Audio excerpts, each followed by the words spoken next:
Hello ವೀಕ್ಷಕರೇ, ಮಮತಾ ಫುಡೀಸ್ಗೆ ಸ್ವಾಗತ ಸುಸ್ವಾಗತ. ಇವತ್ತು ನಾವು ಬೇಬಿ ಕಾರ್ನ್ ಬುಲೆಟ್ ಮಾಡೋದು ಹೆಂಗೆ ಅಂತ ಹೇಳ್ಬಿಟ್ಟು ನೋಡೋಣ. ಈ ಬುಲೆಟ್ಸ್ ಅಂತೂ ತುಂಬ ಟೇಸ್ಟಿಯಾಗಿರುತ್ತೆ. ಟೇಸ್ಟು ಗೋಬಿ ಮಂಚೂರಿ ಥರ ಇರುತ್ತೆ, ಆದರೆ ಗೋಬಿ ಮಂಚೂರಿ ಅಲ್ಲ. ಇದು ಮನೆಯಲ್ಲಿರೋ ವಸ್ತುಗಳಿಂದನೇ ಆರಾಮಾಗಿ ಕ್ರಿಸ್ಪಿಯಾಗಿ ಕ್ರಂಚಿಯಾಗಿ ಟೇಸ್ಟಿಯಾಗಿ ಮಾಡ್ಕೋಬೋದು. ಬನ್ನಿ ಹೆಂಗೆ ಮಾಡೋದು ಅಂತ ಹೇಳ್ಬಿಟ್ಟು ನೋಡೋಣ. ಫಸ್ಟು ಒಂದು ಬೌಲಲ್ಲಿ ಒಂದು ಪಾತ್ರೆಯಲ್ಲಿ ನೀರು ಕಾಯಕ್ಕಿಡಬೇಕು. ಅದಕ್ಕೆ ಒಂದು 1/4 ಟೀ ಸ್ಪೂನ್ ಅರಿಶಿನ ಹಾಕಿ ನೀರು ಚೆನ್ನಾಗಿ ಕುದಿಯೋಕ್ಕಿಟ್ಬಿಟ್ಟು ಇವಾಗ ಅದಕ್ಕೆ 300 ಗ್ರಾಮು ಬೇಬಿ ಕಾರ್ನ್ ಹಾಕ್ಕೋಬೇಕು. ಹಾಕ್ಬಿಟ್ಟು ಅದನ್ನು ಚೆನ್ನಾಗಿ ಕುದಿಸ್ಕೋಬೇಕು. ಅಂದರೆ ಒಂದು 60% ಮುಕ್ಕಾಲು ಭಾಗ ಬೇಯಿಸ್ಕೋಬೇಕು. ಅದನ್ನು ನೋಡಿ ಈ ಥರ ತೊಗೊಂಡು ಒಂದು ಫೋರ್ಕಿಂದ ಈ ಥರ ಚುಚ್ಚಿದ್ರೆ ನೋಡಿ ಈ ಥರ ಆಗಿರಬೇಕು. ತುಂಬ ಬೇಯಿಸಿರಬಾರ್ದು.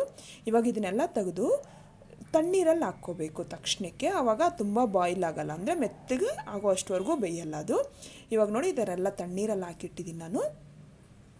ಇವಾಗ ಇದನ್ನು ಈ ಥರ ಎಲ್ಲ ಫುಲ್ಲು ನೀರೆಲ್ಲ ಒದ್ದೆ ಎಲ್ಲ ತೆಗೆದುಬಿಡಬೇಕು. ನೀರಿಂದ ತೆಗೆದು ಈ ಥರ ಒದ್ದೆ ಎಲ್ಲ ಒಟ್ಟೋದ್ಮೇಲೆ ಈ ಥರ 1.5 ಇಂಚ್ ಇರೋ ಅಷ್ಟು ನಾವು ಕಟ್ ಮಾಡ್ಕೋಬೇಕು. ಈ ಥರ ನೋಡಿ ನಾನು ತೋರಿಸ್ತಾ ಇದ್ದೀನಲ್ಲ ವಿಡಿಯೋಲ್ಲಿ, ಈ ಥರ ಕಟ್ ಮಾಡ್ಕೋಬೇಕು. ಕಟ್ ಮಾಡ್ಕೊಂಡಿದ್ದೀನಿ ಒಂದು ಸೈಡ್ಗೆ ಇಟ್ಕೊಂಡು ಈಗ ಒಂದು ಬೌಲಲ್ಲಿ 2 tablespoon cornflour, 2 teaspoon maida ಹಿಟ್ಟು ಹಾಕ್ಕೋಬೇಕು. ಉಪ್ಪು ರುಚಿಗೆ ನೋಡ್ಕೊಂಡು ಹಾಕ್ಕೋಬೇಕು. ನಂಗೊಂದು ಅರ್ಧ ಟೀ ಸ್ಪೂನ್ ಅಷ್ಟಾಗಿದೆ. ಈಗ ಕಟ್ ಮಾಡಿರೋಂಥ ಕೊತ್ತಂಬರಿ 2 ಟೇಬಲ್ ಸ್ಪೂನ್ ಹಾಕ್ಬಿಟ್ಟು ಎಲ್ಲ ಚೆನ್ನಾಗಿ ಮಿಕ್ಸ್ ಮಾಡ್ಕೋಬೇಕು ಅದನ್ನು. ಇವಾಗ ಇದಕ್ಕೆ ಬೇಬಿ ಕಾರ್ನ್ ಪೀಸ್ ಮಾಡ್ಕೊಂಡಿದ್ದೀವಲ್ವ, ಬೇಬಿ ಕಾರ್ನೆಲ್ಲ ಹಾಕಬೇಕು. ಹಾಕ್ಬಿಟ್ಟು ಆ ಹಿಟ್ಟನ್ನು ಇದ್ರ ಚೆನ್ನಾಗಿ ಮಿಕ್ಸ್ ಮಾಡ್ಕೋಬೇಕು. ಫ್ರೆಂಡ್ಸ್, ಹೇಳ್ತಾ ಇದ್ದೀನಿ, ಬೇಬಿ ಕಾರ್ನಲ್ಲಿ ಆ ಒದ್ದೆ ಏನೂ ಇರಬಾರ್ದು. ನಾವು ಒದ್ದೆ ಬಟ್ಟೆಯಿಂದ ಒರೆಸ್ಕೊಂಡ್ರೂ ಸರಿ ಹೋಗುತ್ತೆ. ನೋಡಿ ಎಲ್ಲ ಈ ಥರ ಎಲ್ಲ ಚೆನ್ನಾಗಿ ಮಿಕ್ಸ್ ಮಾಡಾದಮೇಲೆ ಈಗ ಸ್ವಲ್ಪ ನೋಡಿ ಹಿಟ್ಟಿಟ್ಟು ಹಂಗಿದೆಯಲ್ಲ, ಅದಕ್ಕೆ ಒಂದು 2 ಟೇಬಲ್ ಸ್ಪೂನ್ ನೀರು ಹಾಕ್ಕೋಬೇಕು. ನಿಮಗೆ ಬೇಬಿ ಕಾರ್ನ್ ತುಂಬ ಒದ್ದೆ ಇದ್ದರೆ ನೀರು ಹಾಕೋದೇನು ಬೇಡ. ನೋಡಿ ಎಲ್ಲ ಈ ಥರ ಚೆನ್ನಾಗಿ ಮಿಕ್ಸ್ ಮಾಡಿಕೊಂಡ್ರೆ ನೋಡಿ ಈ ಥರ ಹಿಟ್ಟೆಲ್ಲ ಈ ಥರ ಕೋಟಿಂಗ್ ಆಗಿರಬೇಕು. ಇವಾಗ ಎಣ್ಣೆ ಚೆನ್ನಾಗಿ ಕಾದಿರಬೇಕು. ಇವಾಗ ಫ್ಲೇಮ್ ಮೀಡಿಯಮಲ್ಲಿ ಇಟ್ಕೊಂಡು ಬೇಬಿ ಕಾರ್ನ ಒಂದೊಂದಾಗೆ ನಾವು ಫ್ರೈ ಮಾಡ್ಕೋಬೇಕು. ಈ ಥರ ಒಂದೊಂದಾಗೆ ಬಿಡಬೇಕು. ಮೀಡಿಯಮ್ ಫ್ಲೇಮಲ್ಲಿ ಇಟ್ಕೊಂಡು ಮಾಡ್ಕೋಬೇಕು. ಐ ಫ್ಲೇಮಲ್ಲಿ ಇಟ್ಟರೆ ಅದು ಮೇಲೆ ಕ್ರಿಸ್ಪಿ ಬರುತ್ತೆ, ಒಳಗಡೆ ಹಸಿಯಾಗಿರುತ್ತೆ. ಅದಕ್ಕೋಸ್ಕರ ಮೀಡಿಯಮ್ ಫ್ಲೇಮಲ್ಲಿ ಇಟ್ಕೋಬೇಕು. ನೋಡಿ ಇವಾಗ ನೊರೆ ಎಲ್ಲ ಜಾಸ್ತಿ ಬಂದಿದೆಯಲ್ಲ, ನೊರೆ ಎಲ್ಲ ಕಮ್ಮಿ ಆದರೆ ಅದು ಚೆನ್ನಾಗಾಗಿದೆ ಅಂತೇಳ್ಬಿಟ್ಟು ಅದನ್ನು ಒಂದು ಸ್ವಲ್ಪ ಮಿಕ್ಸ್ ಮಾಡಿಕೊಂಡು ನೋಡಿ ನೊರೆ ಎಲ್ಲ ಕಮ್ಮಿ ಆಗೋವರೆಗೂ ನಾವು ಫ್ರೈ ಮಾಡಿಕೊಂಡ್ರೆ ಆವಾಗ ಪರ್ಫೆಕ್ಟಾಗಿ ಆಗಿದೆ ಅಂತೇಳ್ಬಿಟ್ಟು ನೋಡಿ ಇವಾಗ ನೊರೆ ಎಲ್ಲ ಒಟ್ಟೋಗಿದೆಯಲ್ಲ, ನಾನು ಇವಾಗ ಎಣ್ಣೆಯಿಂದ ತೆಗಿತಾ ಇದ್ದೀನಿ ಅದನ್ನು. ನೋಡಿ ಈ ಥರ ಕ್ರಿಸ್ಪಿಯಾಗಿ ಲೈಟ್ ಗೋಲ್ಡನ್ ಬಂದಿರೋವರೆಗೂ ಫ್ರೈ ಮಾಡಿಕೊಂಡು ಸೈಡ್ಗೆ ಇಟ್ಕೊಂಡು ಈಗ ಒಂದು ಪ್ಯಾನ್ ತೊಗೊಂಡು ಅದಕ್ಕೆ 2 ಟೇಬಲ್ ಸ್ಪೂನು ಎಣ್ಣೆ ಹಾಕಬೇಕು. ಇವಾಗ ಅದಕ್ಕೆ ಧನಿಯಾ ಕಾಳನ್ನು ನೋಡಿ ನಾನು ಈ ಥರ ತರಿಯಾಗಿ ಪೌಡ್ರ್ ಮಾಡ್ಕೊಂಡಿದ್ದೀನಿ. ತುಂಬ ನೈಸಾಗಿ ಮಾಡ್ಕೊಳ್ಳೋದು ಬೇಡ.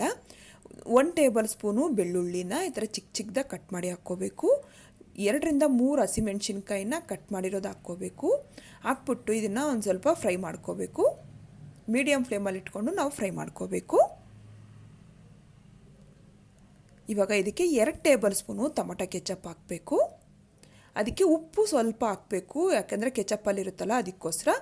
1 ಟೀ ಸ್ಪೂನು ಅಚ್ಚ ಖಾರದ ಪುಡಿ, ಅರ್ಧ ಟೀ ಸ್ಪೂನು ಚಾಟ್ ಮಸಾಲ ಇಲ್ಲ ಅನ್ನೋರು ನೀವು ಇದು ಡ್ರೈ ಮ್ಯಾಂಗೋ ಪೌಡ್ರ್ ಬರುತ್ತಲ್ಲ ಅದನ್ನು ಹಾಕ್ಕೋಬೋದು. ಈಗ ಇದಕ್ಕೆ ಒಂದು ಅರ್ಧ ಕಪ್ಪು ನೀರು ಹಾಕ್ಬಿಟ್ಟು ಚೆನ್ನಾಗಿ ಮಿಕ್ಸ್ ಮಾಡಿ ಕುದಿಯೋಕೆ ಬಿಡಬೇಕು. ಅದು ಮಸಾಲೆ ಎಲ್ಲ ನೀರಲ್ಲಿ ಚೆನ್ನಾಗಿ ಬೇಯಿದ್ರೆ ಅದು ಇಂಗ್ರೀಡಿಯೆಂಟ್ಸ್ ಎಲ್ಲ ಚೆನ್ನಾಗಾಗುತ್ತೆ. ಈಗ ನೀರು ಚೆನ್ನಾಗಿ ಕುದೀತಿರೋವಾಗ ನಾವು ಫ್ರೈ ಮಾಡ್ಕೊಂಡಿದ್ದೀವಲ್ವ ಆ ಬೇಬಿ ಕಾರ್ನೆಲ್ಲ ಹಾಕಬೇಕು. ಹಾಕ್ಬಿಟ್ಟು ಐ ಫ್ಲೇಮಲ್ಲೇ ನಾವು ಇದು ಮಾಡ್ಕೋಬೇಕು. ಈಗ ಅರ್ಧ ಕಪ್ಪು ಕೊತ್ತಂಬರಿನ ಹಾಕಬೇಕು. ಒಂದು 3/4 ಟೀ ಸ್ಪೂನಷ್ಟು ಗರಂ ಮಸಾಲ ಹಾಕಬೇಕು. ಅರ್ಧ ನಿಂಬೆಹಣ್ಣು ಹಾಕಬೇಕು. ಇದೆಲ್ಲ ನೋಡಿ ಇದೆಲ್ಲ ಹಾಕ್ಬಿಟ್ಟು ಚೆನ್ನಾಗಿ ಐ ಫ್ಲೇಮಲ್ಲಿ ಇಟ್ಕೊಂಡು ಮಿಕ್ಸ್ ಮಾಡ್ಕೋಬೇಕು. ಐ ಫ್ಲೇಮಲ್ಲಿ ನಾವು ಐ ಫ್ಲೇಮಲ್ಲಿ ಇಟ್ಟು ಮಾಡಿಕೊಂಡ್ರೆ ಕ್ರಿಸ್ಪಿಯಾಗಿ ಅದು ಹಂಗೆ ಕ್ರಂಚಿಯಾಗಿ ಹಂಗೆ ಇರುತ್ತೆ. ನೋಡಿ ಎಷ್ಟೇ ಆಗಿದೆ. ಈಗ ಎಲ್ಲ ಚೆನ್ನಾಗಿ ಮಿಕ್ಸ್ ಮಾಡಿಕೊಂಡು ಈಗ ಸ್ಟವ್ವಿಂದ ಇಳಿಸ್ಕೊಂಡು ನಾನು ಸರ್ವಿಂಗ್ ಪ್ಲೇಟ್ಗೆ ಸರ್ವ್ ಮಾಡ್ಕೊತಾ ಇದ್ದೀನಿ. ತುಂಬ ಚೆನ್ನಾಗಿರುತ್ತೆ ಫ್ರೆಂಡ್ಸ್. ನೀವು ಒಂದ್ಸಲ ಟ್ರೈ ಮಾಡಿದ್ರೆ ತುಂಬ ಈಸಿ ಮತ್ತು ಟೇಸ್ಟ್ ಮಾತ್ರ ಅದ್ಭುತವಾಗಿರುತ್ತೆ. ಇಷ್ಟ ಆದರೆ ಲೈಕ್ ಮಾಡಿ, ಶೇರ್ ಮಾಡಿ, ನನ್ನ ಚಾನಲ್ಗೆ ಸಬ್ಸ್ಕ್ರೈಬ್ ಮಾಡೋದು ಮಾತ್ರ ಮರಿಬೇಡಿ. Thank you friends.